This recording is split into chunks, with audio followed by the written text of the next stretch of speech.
మా లీడరు అన్నది పక్కకు పెట్టు, తెలంగాణ తెచ్చిన నాయకుడు అన్నది పక్కకు పెట్టు, 2 సార్లు ప్రజలు గెలిపించిన ముఖ్యమంత్రి అనేది కూడా పక్కకు పెట్టు. మా నాయన కదా, మా నాయన తిడితే కొడుకుకు రేషం రాదా? ఇక్కడ దాకుంది కోపం, ఇక్కడ దాకుంది. దొరికితే ఎడమకాలు చెప్పు తీసుకొట్టాలని ఉంది. కానీ ఏం చేయాలి? ప్రజాస్వామ్యం. ఎకతక్క మాట్లాడితే మళ్ళీ ఏమంటారు? అగో వీనికి బాగా ఇంకా వీనికి అహంకారం ఉంది రాబోయ్ అంటారు.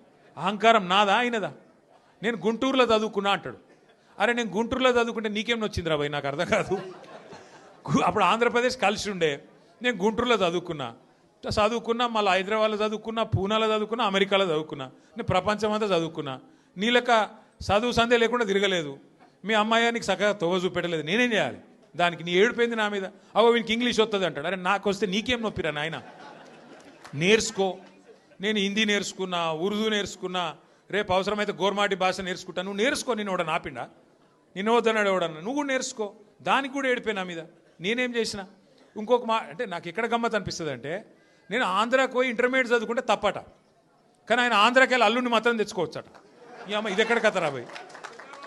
అందుకే ఇక ఆయన పేరు ఏం పెట్టినట్టుగా నేను ఇట్లా లాభం లేదని చెప్పి మనోని పేరుగా అల్లుడు భీమవరం కదా, అందుకే ఈయన చిట్టినాయుడు పేరు కూడా భీమవరం బుల్లోడు అని పెడితే అయిపోతుంది. ఓకే వెలుగు భీమవరం బుల్లోడు మనకు నీతులు చెప్తున్నాడు. అరే ఆంధ్ర అంటే మరి ఆంధ్ర వాళ్ళ ఓట్లు కావాలి, ఆంధ్ర వాళ్ళ చుట్టూ తిరగాలి, కానీ మళ్ళీ ఆంధ్రాని మాత్రం నేను పోయి చదువుకుంటే నీకు నచ్చినది. నీకేం బాధ అవుతుంది? నాకు అర్థం కాదు.